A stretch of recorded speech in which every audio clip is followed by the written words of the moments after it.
Efesios capítulo 1, verso 1 al 14. Efesios capítulo 1, verso 1 al 14. Dice de la siguiente manera la palabra del Señor, amén. Pablo, apóstol de Jesucristo por la voluntad de Dios, a los santos y fieles en Cristo Jesús que están en Éfeso, gracia a ustedes y paz de parte de nuestro Dios, de Dios nuestro Padre y del Señor Jesucristo. Bendito sea el Dios y Padre de nuestro Señor Jesucristo, quien nos ha bendecido en Cristo con toda bendición espiritual en los lugares celestes. Asimismo nos escogió en Él desde antes de la fundación del mundo para que fuéramos santos y sin mancha delante de Él. En amor nos predestinó por medio de Jesucristo para adopción como hijos suyos según el beneplácito de su voluntad, para alabanza de la gloria de su gracia que nos dio gratuitamente en el amado. En Él tenemos redención por medio de su sangre, el perdón de nuestras transgresiones según las riquezas de su gracia, que hizo sobreabundar para con nosotros en toda sabiduría y entendimiento. Él nos ha dado a conocer el misterio de su voluntad según el beneplácito que se propuso en Cristo, a manera de plan para cumplimiento de los tiempos, que en Cristo sean reunidas bajo una cabeza todas las cosas, tanto las que están en los cielos como las que están en la tierra. En Él también recibimos herencia, habiendo sido predestinados según el propósito de aquel que realiza todas las cosas conforme al consejo de su voluntad, para que nosotros que primero hemos esperado en Cristo seamos para alabanza de su gloria.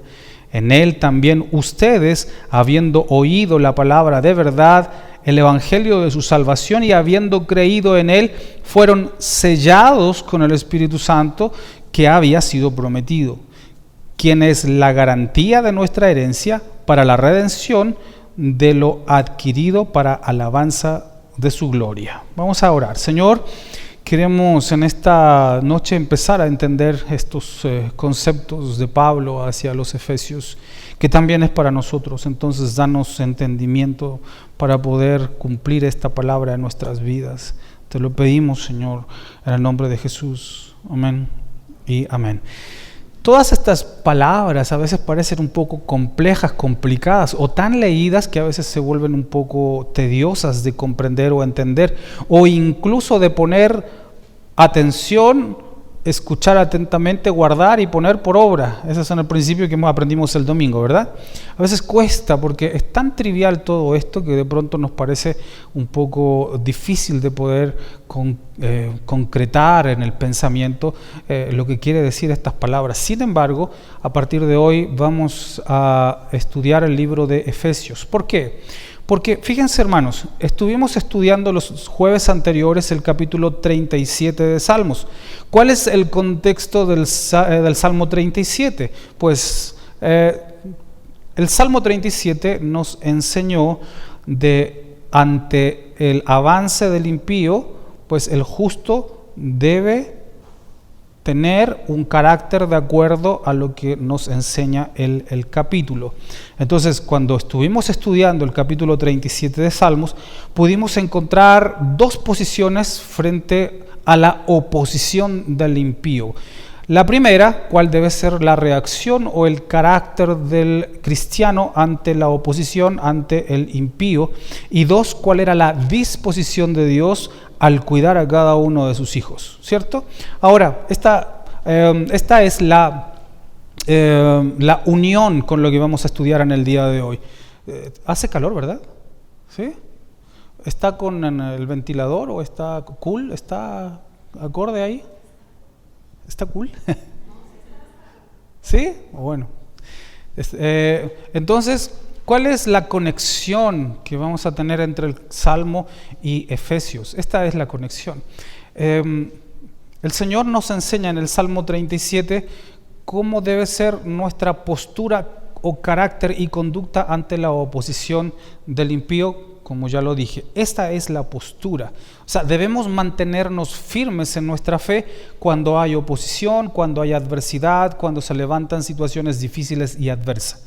Entonces el Señor ya nos ha enseñado cuál es la postura. Bueno, y alguien puede decir, ok, me mantengo firme en esta posición, pero ¿con qué propósito? Porque soy cristiano. No es una respuesta concreta. O sea, me mantengo firme en esta posición, me mantengo firme en el carácter cristiano. ¿Por qué nos mantenemos en el carácter cristiano? ¿Cuál es la razón y el propósito de ello? ¿Sí? Porque muchas veces nos preguntamos en ciertas ocasiones, o nos preguntan, o nos cuestionan, ¿por qué eres cristiano? ¿Cuál es el propósito de que tú seas cristiano? La respuesta incorrecta es porque mi familia va. La respuesta incorrecta es porque mi esposo va, o porque mi esposa va, o porque mi mamá o mi papá va, o porque lo recibí de herencia. Sin embargo, cuando nosotros hemos aprendido de que cuál debe ser nuestro carácter dentro de la fe cristiana, también debemos reconocer el propósito por el cual nosotros somos cristianos. Entonces, al tener esta postura ante Dios bien clara, pues vamos a poder caminar y dar pasos seguros y firmes en la fe en la que hemos sido llamados. Ahora, el libro de Efesios nos va a presentar entre un variado conjunto de doctrinas cuál es ese propósito por el cual fuimos elegidos. En el Salmo 37 nos enseña cuál es la forma de mantenernos en el propósito, pero el Efesios nos va a enseñar el propósito. ¿Sí? El 37, nuestra condición. Efesios, el propósito. Entonces ya empezamos a tener una óptica más globalizada con respecto a lo que Dios quiere de nosotros. Es por eso que a partir de hoy, a partir de este jueves, vamos a iniciar el estudio de este libro para entender ese propósito. Evidentemente que el propósito de Dios se yuxtapone con la doctrina, ¿no? Por lo general escuchamos que Dios tiene un propósito para cada uno de sus hijos, pero difícilmente nosotros asociamos ese propósito con doctrina. Porque cuando nos dicen adelante, Dios tiene un propósito con tu vida, rápidamente nuestra mente se va hacia los planes o anhelos y deseos temporales y terrenales. Sin embargo, la Biblia no enseña eso. La Biblia enseña que tenemos un propósito en Cristo, es decir, en sus doctrinas. Y como consecuencia, pues vendrán las añadiduras que incluyen nuestros planes temporales. Y eso es fabuloso, hermanos, porque no es necesario insertarnos mucho en las bendiciones de Deuteronomio 28 para saber de que Dios nos va a bendecir. Simplemente haciendo una revisión simple y sencilla, bien interpretada de las Escrituras, entendemos cuál es la prosperidad bíblica. Pero donde sí tenemos que hacer énfasis es la doctrina cristiana, lo que nos fortalece, porque eso traerá como consecuencia las bendiciones que nos van a alcanzar. Por esa razón, nosotros vamos a encontrar en este material, en el libro de Efesios, grandes doctrinas que nos van a enseñar el propósito de Dios para nuestras vidas. El propósito de Dios que Él tiene para cada uno de nosotros. Por eso este libro es exquisito.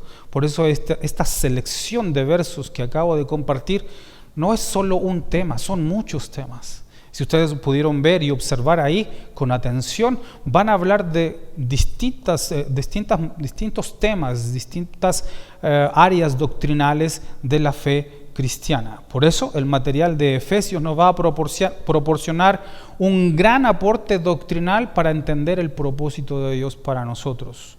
Hoy lo que vamos a hacer es estudiar y reflexionar en forma general el libro, todo el libro, es decir, una introducción al libro, pero también vamos a sacar una aplicación práctica, porque una exposición, cualquier exposición bíblica siempre debe tener una aplicación. ¿Amén?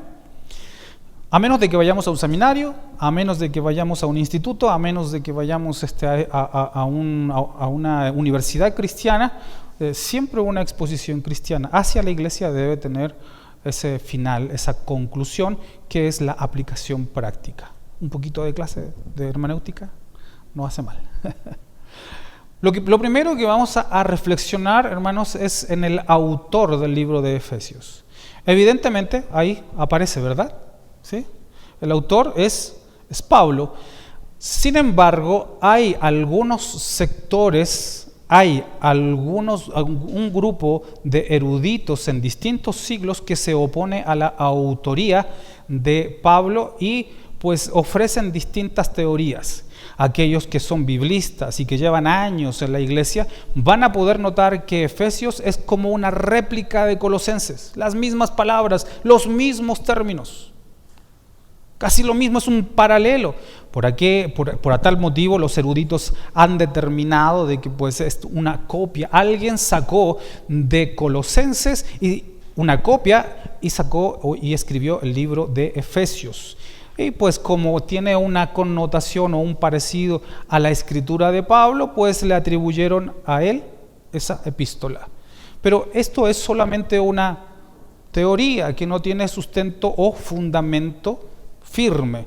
Entonces, sin entrar en tecnicismo, vamos a ver en forma general y vamos a determinar lo que la erudición ha concluido determinantemente sobre este libro, ¿sí?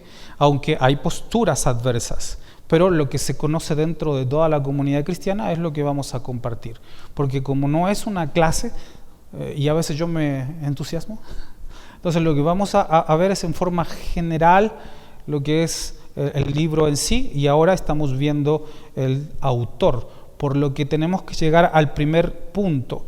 Vamos a analizar brevemente el título de apóstol.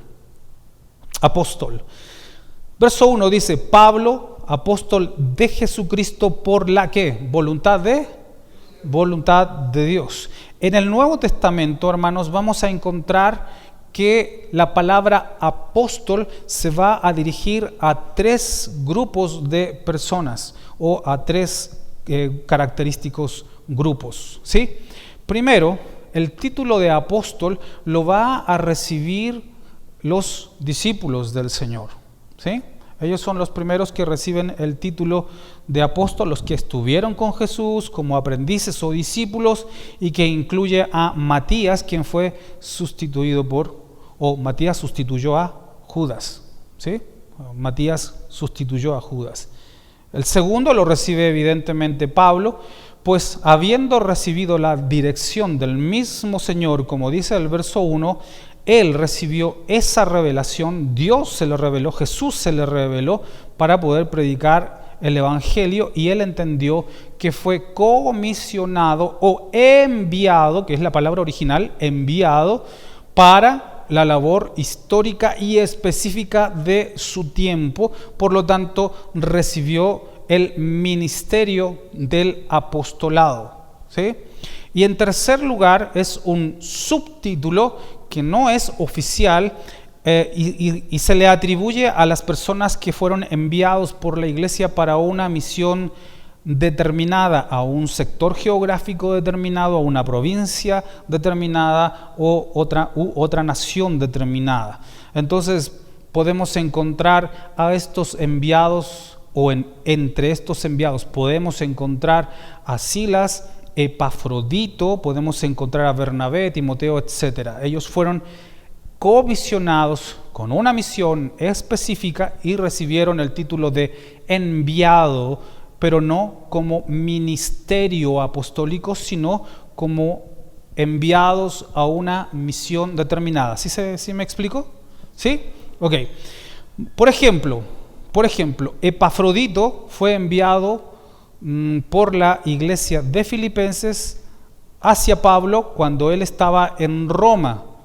Los filipenses mandaron una ofrenda a Pablo cuando él estaba preso en Roma, y él fue comisionado, es decir, él recibe el título de enviado, es decir, de apóstol, pero no como ministerio apostólico, porque solamente eso lo van a recibir los discípulos y Pablo. ¿Ok? Los requisitos que son considerados para ser parte del ministerio apostólico son los siguientes. Primero que nada, en rasgos generales, los más principales son haber sido llamado exclusivamente por Jesús. Escuchen, porque esto es lo que enseña la Biblia, esto es lo que evidencia la Biblia. Para haber recibido el ministerio apostólico, debía haber sido llamado exclusivamente por Jesús. Los discípulos fueron llamados por Jesús, fueron elegidos por Jesús. Los discípulos no dijeron te queremos seguir, fue el Señor que dijo síganme. ¿Sí? De la misma manera, Pablo pues recibió la revelación de Jesucristo camino a Damasco. Se le apareció el Señor, es decir, se le reveló el Señor a Pablo y de ahí comenzó su ministerio. Haber visto personalmente al Señor resucitado es la segunda característica. ¿Sí? Haber visto al Señor Jesús resucitado. También ellos recibieron autoridad para plantar iglesias. Iglesia es el punto 3. Y 4, ser parte de la escritura bíblica. ¿Sí? Esos son los requisitos para haber sido pertenecientes al ministerio apostólico. ¿Por qué es importante el tema del canon? Porque cuando el canon o la Biblia es cerrada a causa del canon, toda revelación de Dios a partir de entonces se sujeta solo y exclusivamente a la Escritura. ¿Sí? Toda revelación se sujeta ahora a la Escritura. Con la Escritura o el canon cerrado, el máximo puente de revelación entre la iglesia y Dios es su palabra. ¿Sí?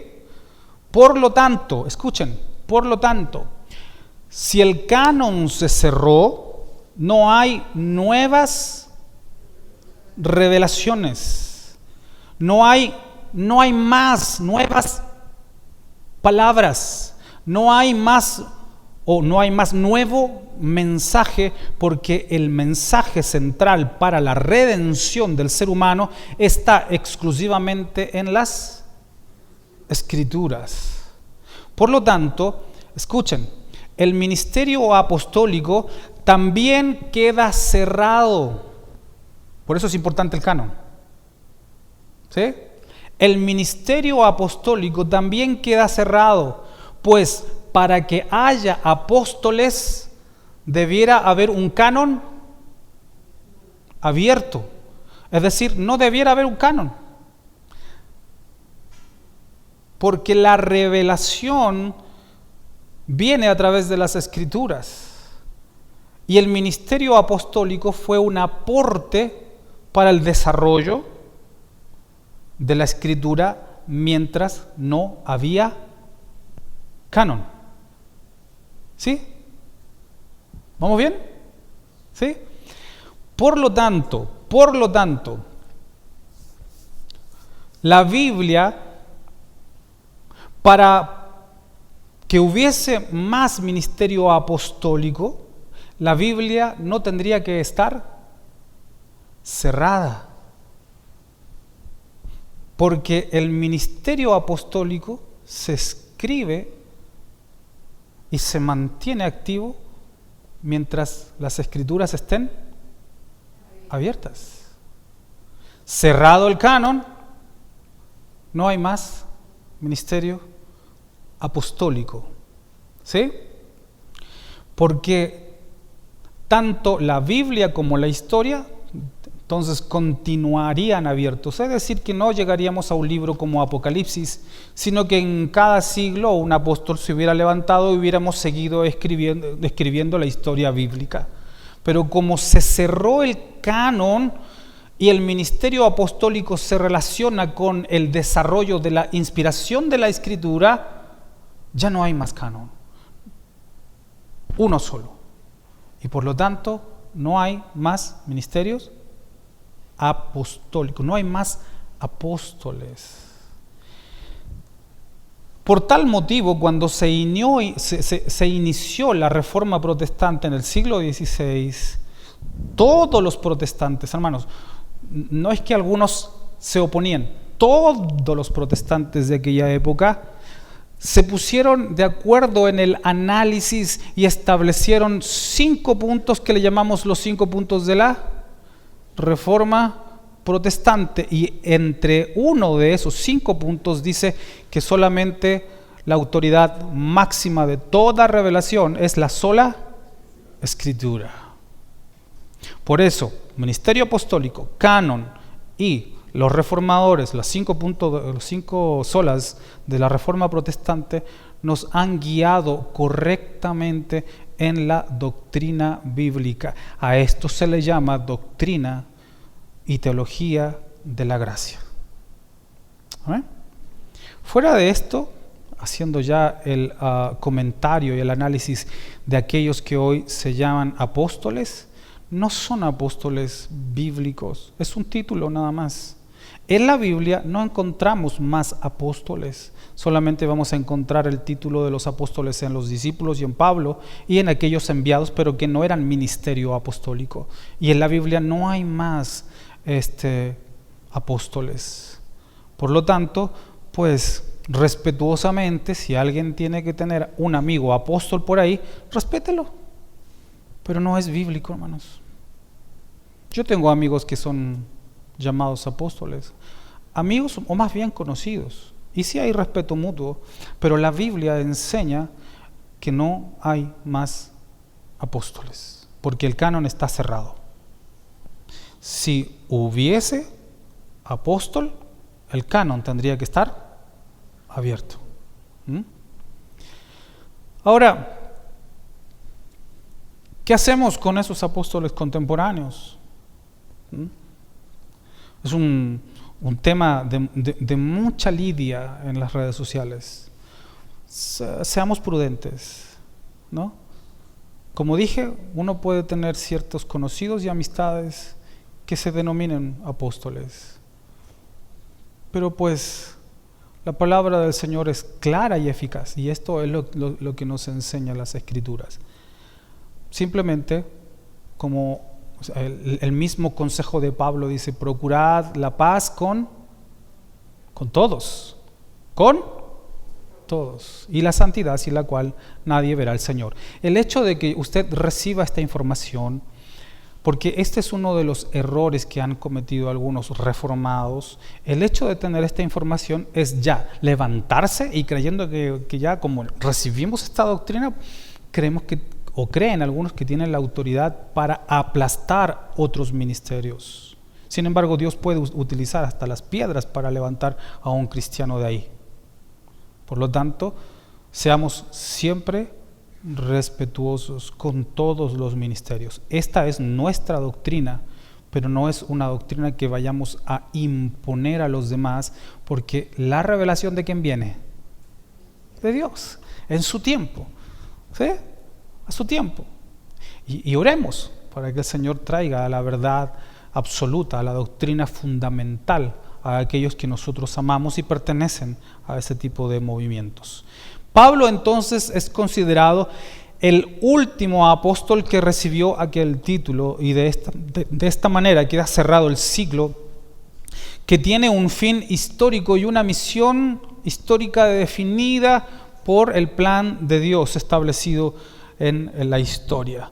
Ahora, en el versículo de Efesios, el versículo 1, reconoce que su apostolado es voluntad de Dios y no voluntad de Él. ¿Por qué? Porque antes de la revelación de Jesucristo, la voluntad de Pablo no era exponer el evangelio, era de asesinar a los evangélicos.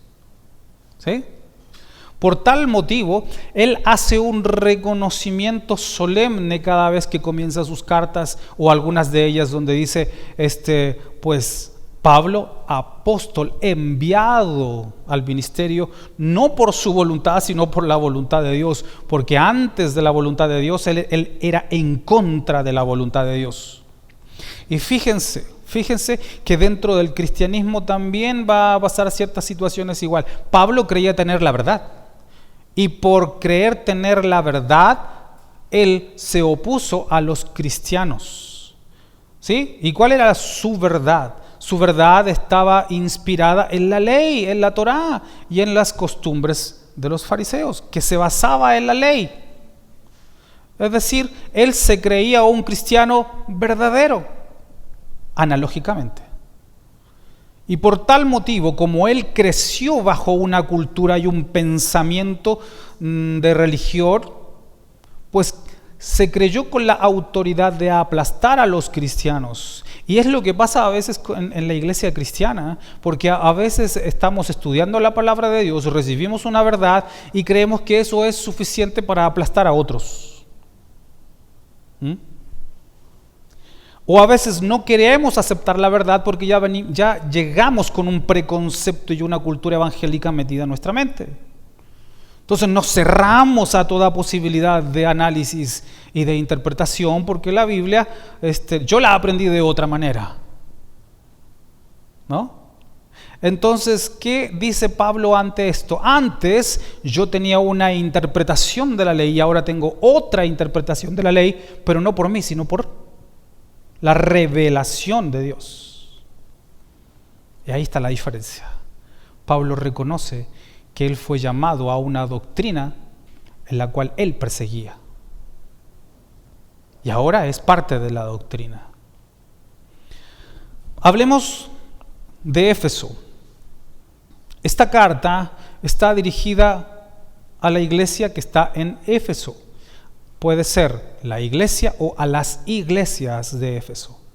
Aunque también hay detractores de esta postura, pues en el original más antiguo de las copias que se tienen de este libro, del texto de Efesios, las cuatro copias más antiguas del libro de Efesios no tienen la palabra ni la descripción en Efeso.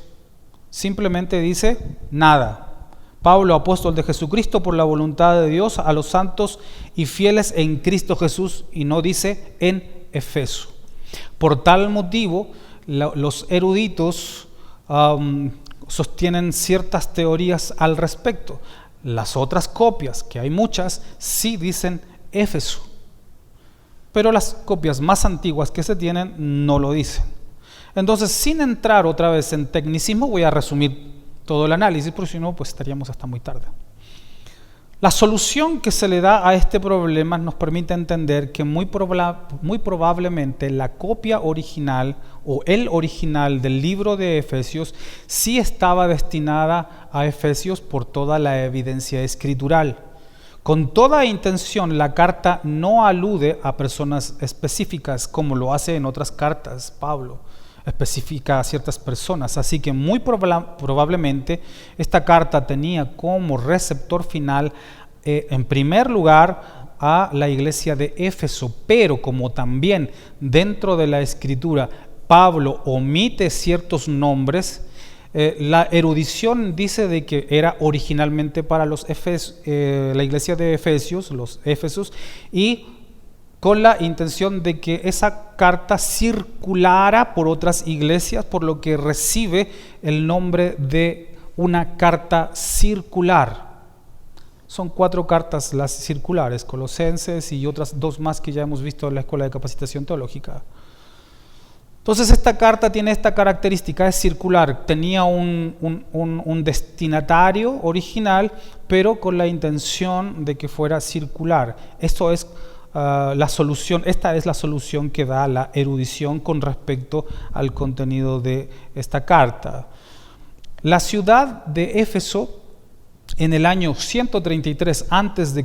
contaba con aproximadamente 500,000 de habitantes, así que era una ciudad grande. porque estaba a la orilla del Mediterráneo y era uno de los puertos más importantes del Imperio Romano, uno de los puertos más importantes. Fíjense que Pablo en su estrategia misionera se cree que nunca fue a un punto a predicar y empezar una iglesia al azar. Siempre pensó inteligentemente, como dijimos el domingo, buscando la excelencia. No a donde me alcanzara, sino en la excelencia. Y entonces, evidentemente, que en su primera oportunidad, cuando llegó a Éfeso, solamente estuvo un poco de tiempo ahí y posteriormente estuvo 3 años en Éfeso y de esta manera estableció una iglesia o probablemente varias iglesias en Éfeso. Entonces vemos esta inteligencia, ¿no? en Pablo. Esta carta, como dije, es considerada circular, pues por la intención que tenía de ser compartida. Ahora, no crean que en aquella época había mucha ignorancia, porque la escritura como cultura general era muy practicada en todo el círculo del Imperio Romano. Si ustedes se fijan en Lucas, si quieren vamos a dar una vuelta por ahí, Lucas capítulo 1, verso 1, vamos ahí, que también es un texto de análisis en los estudiantes de teología y del Nuevo Testamento. Fíjense que en Lucas capítulo 1, versículo 1,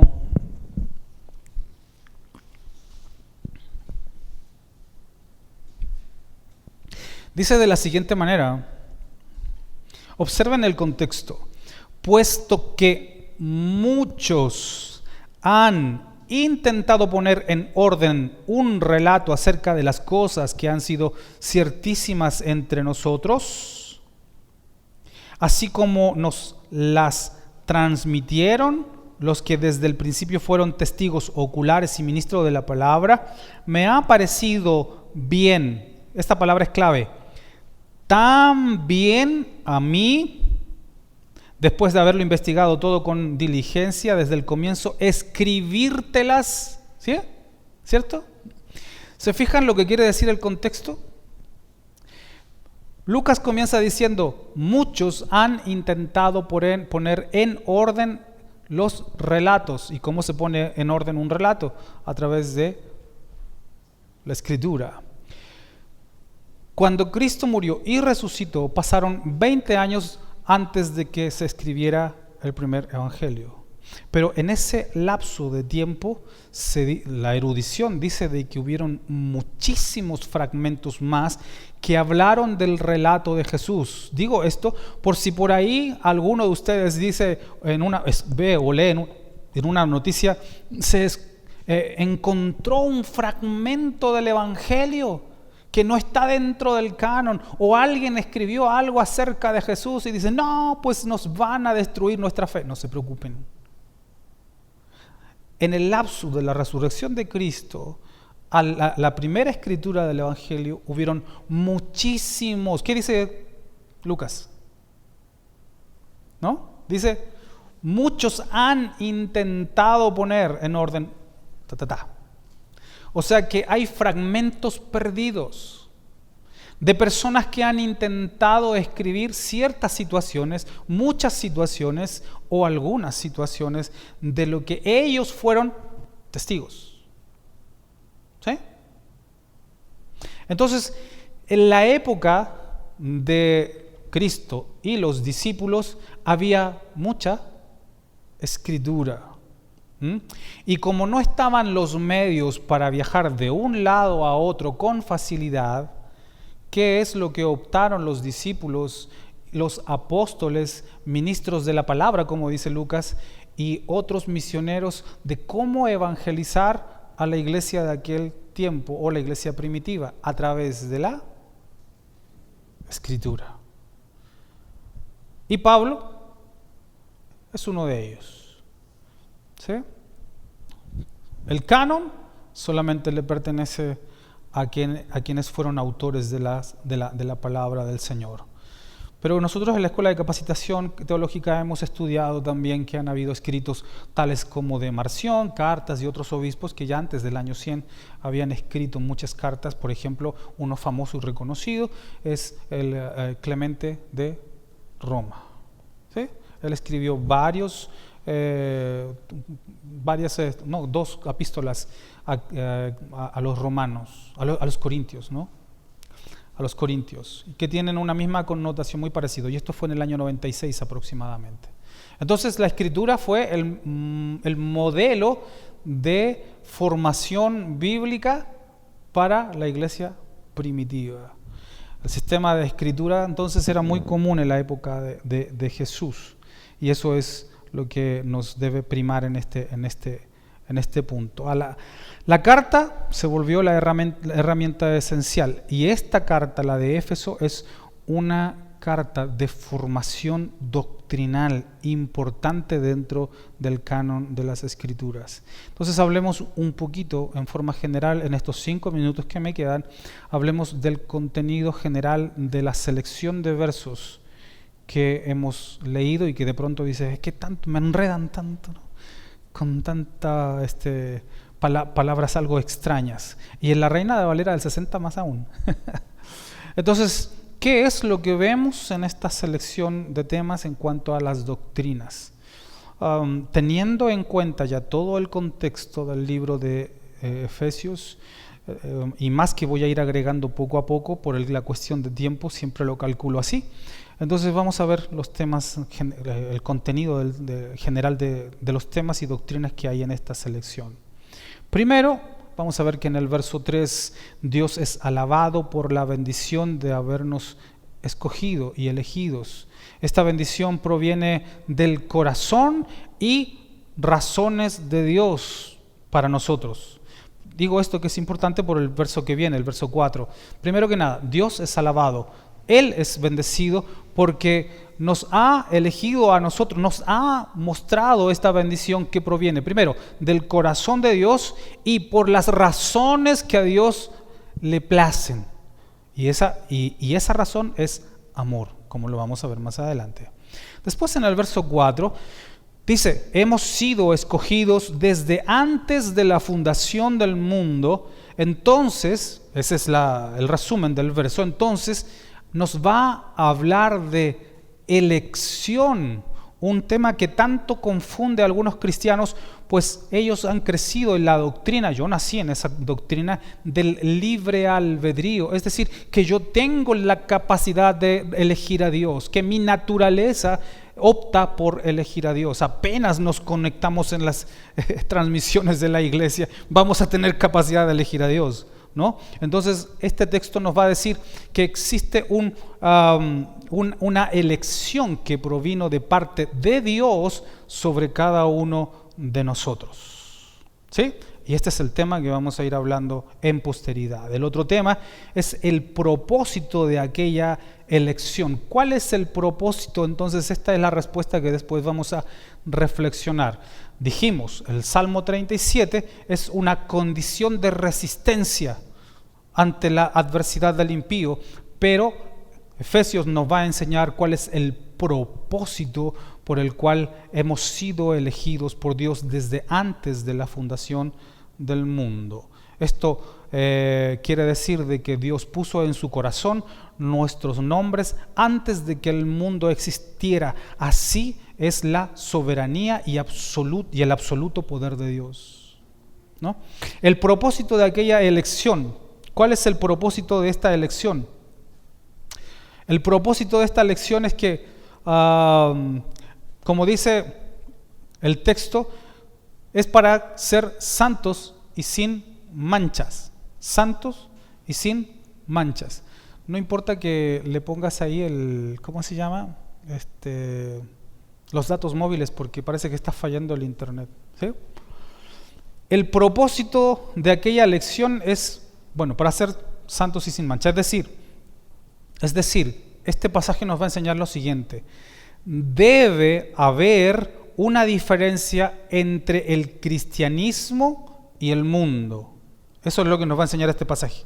Debe haber una diferencia entre el cristianismo y el mundo.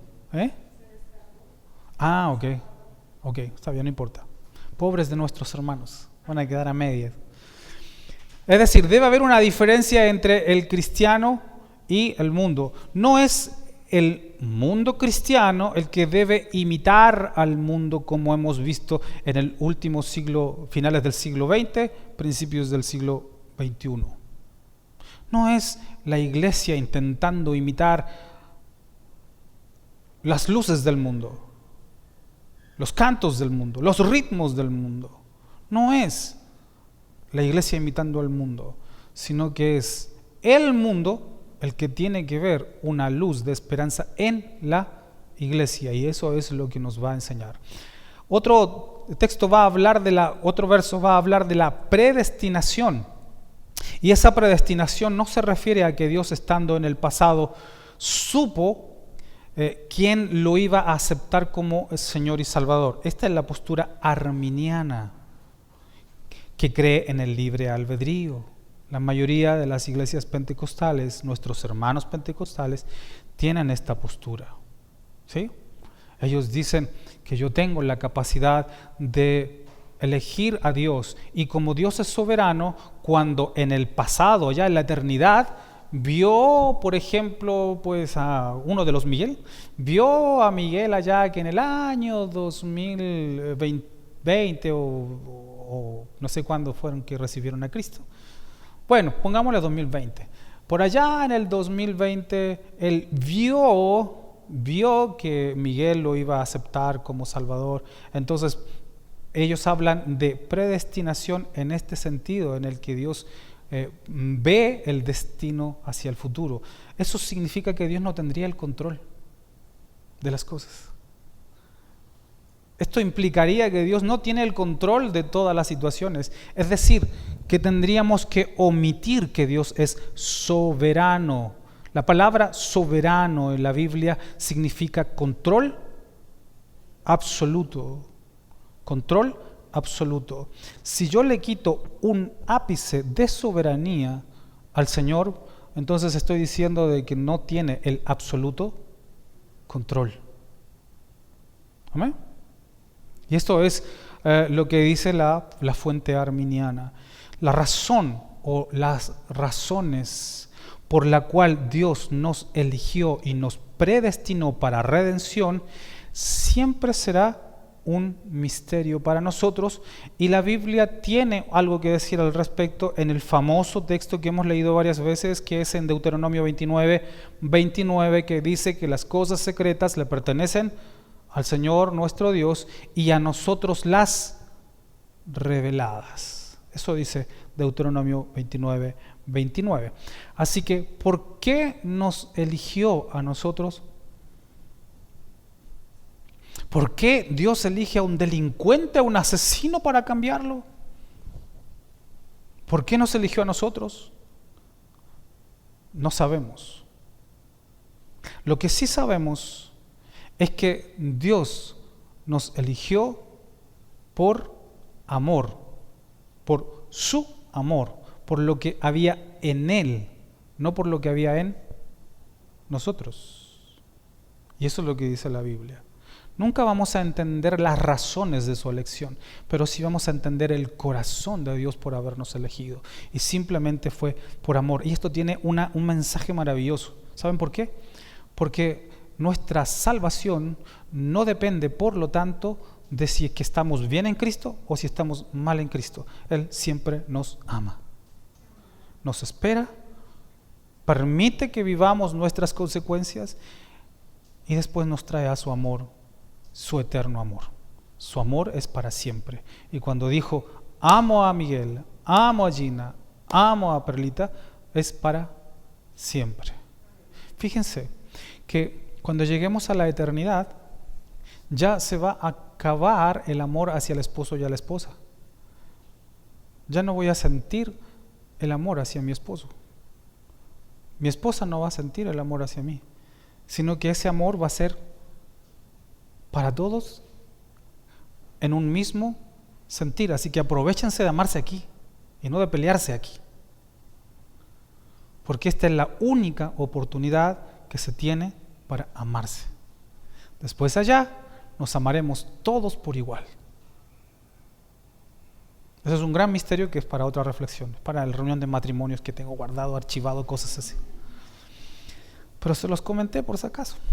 Y por último, los últimos temas. La predestinación consiste en que sus hijos tengan acceso a la redención. Eso es otro texto que habla ahí, otro verso. Esa redención, como dije, fue por amor. Si bien no vamos a lograr encontrar muchas respuestas de las razones por qué no nos escogió, sí vamos a saber, sí sabemos, y la Biblia plagada está del tema de su elección por amor, simplemente porque nos amó. Otro tema a exponer será que esa elección de Dios se manifiesta cuando la persona oye la palabra y quiere vivir la palabra. ¿Cómo se evidencia un elegido por Dios? Cuando, voy a hacerlo como el domingo, oye, guarda y pone en práctica. Oye, guarda y pone en práctica. Es decir, la revelación del amor de Dios para nuestra redención no viene porque yo me decido ir a la iglesia. La redención se provoca cuando nuestros oídos escuchan la palabra de Dios. Este es el medio para alcanzar la redención, no hay más. Esta es la profeta mayor, esta es la revelación que nos lleva a la salvación, y a eso se refiere el verso 13 con este contexto. La persona llega a Cristo por la palabra, y cuando la oye, la guarda y la pone en práctica, entonces eso es evidencia de que Dios ha elegido a esta persona para salvación. Así que si estamos oyendo pero no lo estamos guardando y menos poniendo en práctica, apresurémonos, hermanos, porque eso nos va a evidenciar que estamos en Cristo. ¿Amén? El mismo verso nos va a entregar, el 13, nos va a entregar otra doctrina importante que vamos a ver, y que habla de esto y de lo siguiente. Y perdonen que me explaye un par de minutos. El sello del Espíritu Santo en el momento de haber recibido el Evangelio del Señor por medio de la predicación. La Biblia no enseña lo siguiente, escuchen, la Biblia no enseña que una vez recibiendo a Cristo, al Señor, porque se nos ha revelado, después en posteridad vendrá el Espíritu Santo a sellarnos. Fíjense lo que dice el verso 13, con atención, bueno, leámoslo. El verso 13 dice: en él también ustedes, habiendo oído la palabra de verdad en el evangelio de su salvación y habiendo creído en él, fueron sellados con el Espíritu Santo que había sido prometido. ¿En qué momento se recibe el sello del Espíritu Santo? Según el verso. En el momento de creer. Y el creer viene por el oír la palabra de Dios. Ahora, sé que algunos de nosotros fuimos formados en iglesias pentecostales en que decía y nos preguntaban: ¿eres cristiano? Sí. ¿Cuándo aceptaste al Señor? A los 8 años de edad. Ah, muy bien. ¿Y fuiste sellado y bautizado por el Espíritu Santo? No. Pasa adelante, porque ahora te vas a llenar, y la forma y la evidencia de ser lleno del Espíritu Santo es hablar en lenguas. Y nos obligaban y sacudían a veces la cabecita para que nos dijésemos alguna palabra.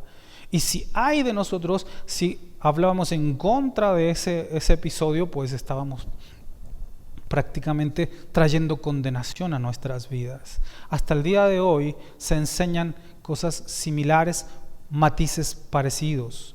La palabra, por eso es importante esta selección de versos, nos enseña que una vez que hemos recibido el mensaje de salvación y hemos creído en Cristo por la palabra, inmediatamente el Espíritu Santo está en nuestras vidas, porque la revelación en nuestros corazones no puede suceder si no está el Espíritu Santo actuando en favor de la palabra. La palabra de Dios y el Espíritu Santo están unidos. La palabra nos revela, el Espíritu Santo nos lleva a abrir nuestros ojos. O sea, si yo leo las Escrituras, como mucha gente ha leído la Biblia 3, 4, 5 veces de tapa a tapa y no encuentra nada y se confunde y se angustia porque no entiende, es porque pues ha mirado la Biblia sin los del Espíritu Santo, sin los óculos, sin los ojos de la revelación del Espíritu Santo. Entonces, no puedo acercarme a la Biblia si no hay Espíritu Santo. Pero sí voy entendiendo poco a poco el ministerio de la gracia, es gracias al Espíritu Santo, no por mi inteligencia. Por lo tanto, lo que la palabra del Señor nos enseña y nos dice de que cuando la palabra fue escuchada y hemos recibido a Cristo, en ese instante, en ese momento, hemos sido sellados por el Espíritu Santo. No necesitamos manifestaciones. ¿Sí?